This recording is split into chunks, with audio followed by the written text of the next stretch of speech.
Hi, kids. I have another story to tell you that I used to read when I was a little girl out of those same books that I told you about last time. And this time, the story that I'm going to tell you is called What's the Matter with Dirt? It's a story about a boy named Jimmy.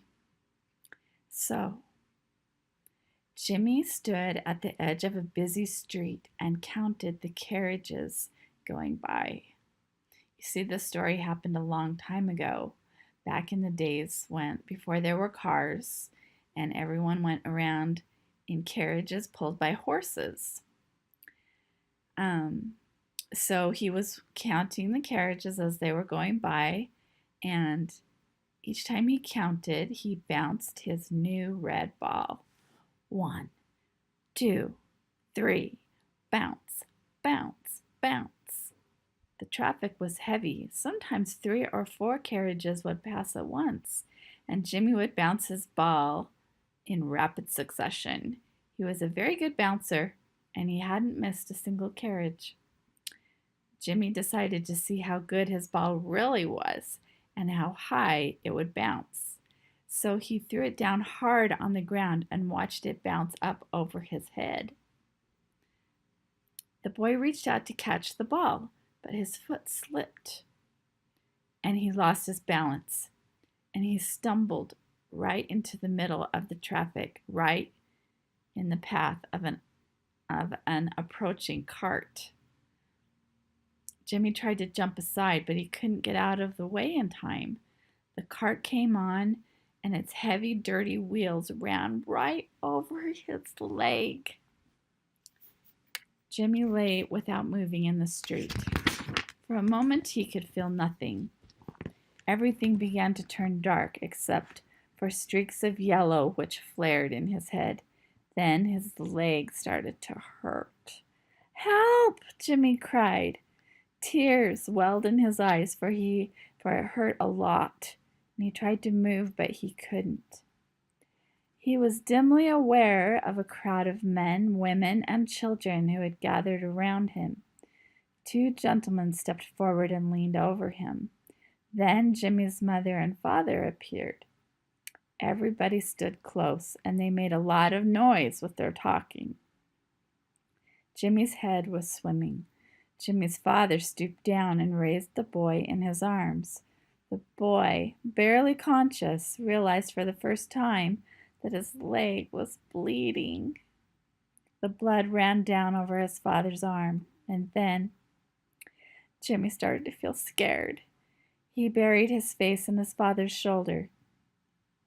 "Here, use this," called a friend, who placed an old dirty rag from the gutter around Jimmy's open cut. "That will slow down the bleeding." "Get him to the doctor," shouted another. The voices grew fainter and fainter. Jimmy slumped against his father's shoulder, and then he felt nothing. When Jimmy opened his eyes again, he was laying in bed. He looked around. He was in a large room with many other sick people. He knew this must be the hospital. Jimmy took a deep breath. His head filled with a horrible smell that he had never smelled before. He closed his eyes. His leg hurt a lot, and he tightened his fists. He grabbed onto the sheets. Then he realized his hands were empty. He wondered what happened to his ball. And then he remembered how his leg had got run over by a cart. Jimmy heard the door open. He opened his eyes wide. He saw a strange man enter the room and walk toward him. "How do you do, Jimmy?" the man asked with a kindly voice. "Not so well, I dare say." Jimmy wondered how the man knew his name. Who are you?" he asked. "Me?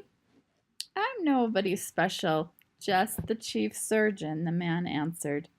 He put his hand on Jimmy's leg. "Ouch!" Jimmy cried. The chief surgeon loosened the dirty cloth around the boy's wound and removed it slowly. Ah! Jimmy yelled. Yell as loud as you like, my boy, if it makes you feel better. I know this hurts, but it has to be done. There, try to relax. You will feel better soon. The chief surgeon took a sponge and washed off the cut. He looked hard at it, and the look on his face became very serious. Jimmy thought he saw the chief surgeon shake his head ever so slightly. Am I gonna be all right? Am I? Jimmy asked. He was afraid. The chief surgeon continued to examine the boy carefully. Every few seconds, he sponged Jimmy's cut. Am I gonna get well? Jimmy begged to know. The chief surgeon looked hard at the boy's pleading face. How old are you, Jimmy? He asked. 11. Well, you're pretty grown up then, aren't you? Please, doctor, please tell me I'm going to be all right. The chief surgeon rested his hand on Jimmy's shoulder. You're a big boy, so I'm going to be honest with you, he said. We never know what will happen, especially with an open cut like this. There's always danger that a cut like this will cause hospital fever. A fearful expression passed over Jimmy's face. He had often heard of hospital fever. Many people who were sent to the hospital developed this dreadful disease. As a result, many became crippled or even died from the smallest cuts. The doctor began to talk again. Jimmy, I'm sure I can make your leg well. I have found a new medicine which I think will stop hospital fever, but you must help me. I'm going to try the new medicine on you. Will you trust me? Jimmy still felt the pain in his leg, but he also felt a great relief. Yes, doctor, I will trust you, I will, he said. The chief surgeon disappeared for a few minutes. When he came back, he was with a second doctor, who was carrying a piece of cloth and a bottle. The second doctor sat down on the chair next to Jimmy's bed. Then he pulled down the sheet that covered the boy's leg. The second doctor tipped the bottle onto the cloth. Liquid ran out and soaked the material. Jimmy watched. Is that the medicine? He asked the chief surgeon. Yes, son.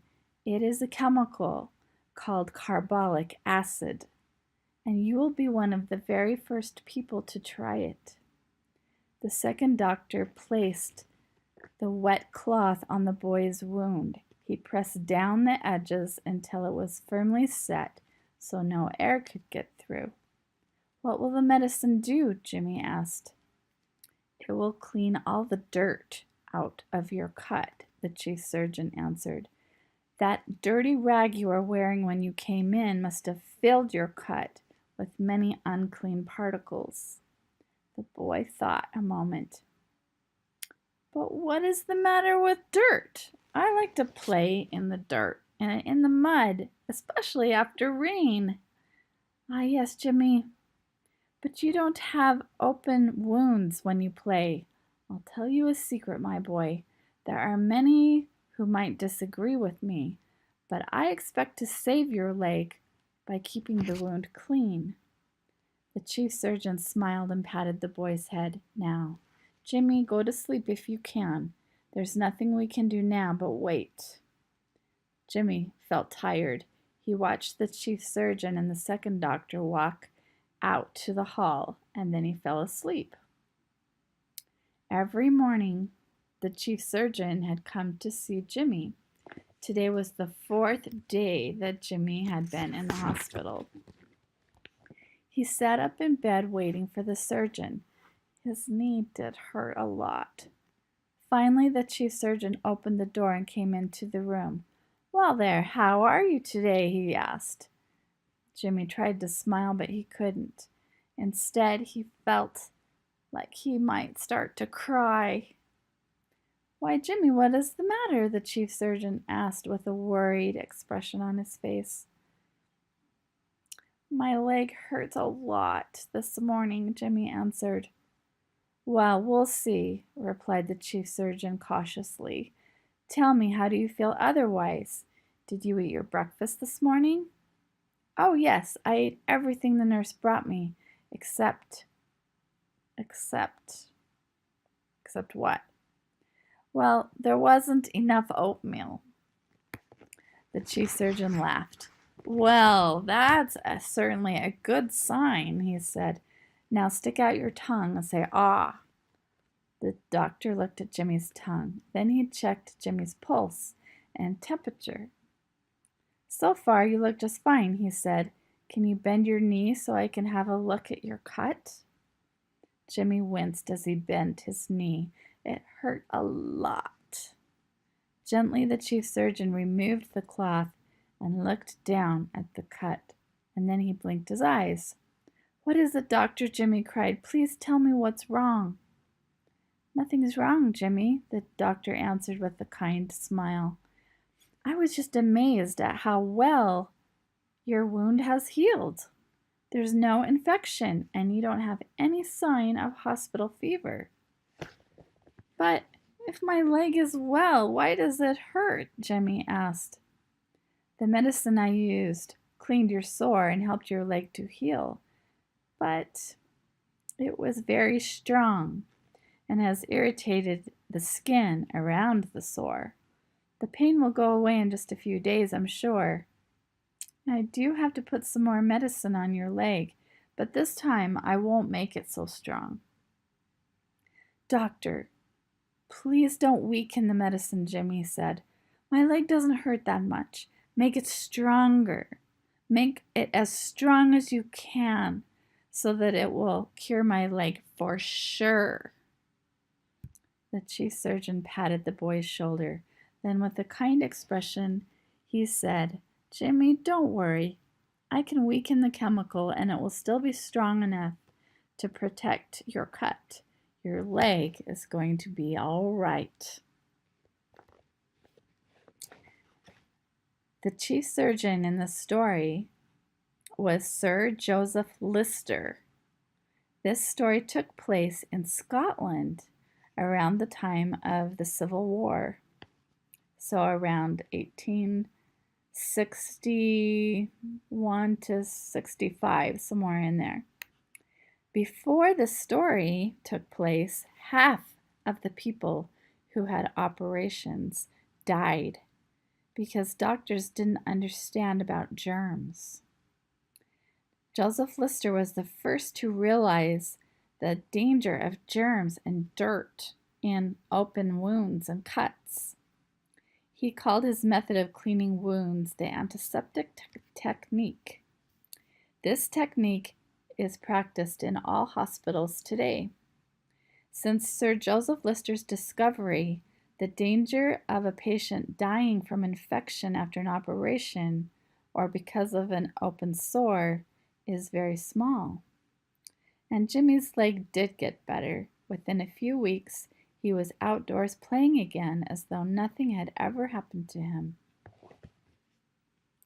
So that's the end of the story, and I'm sure that your mom, working as a nurse, has had a lot of experience with understanding about how germs work and how to take care of cuts and things so that they don't get infected.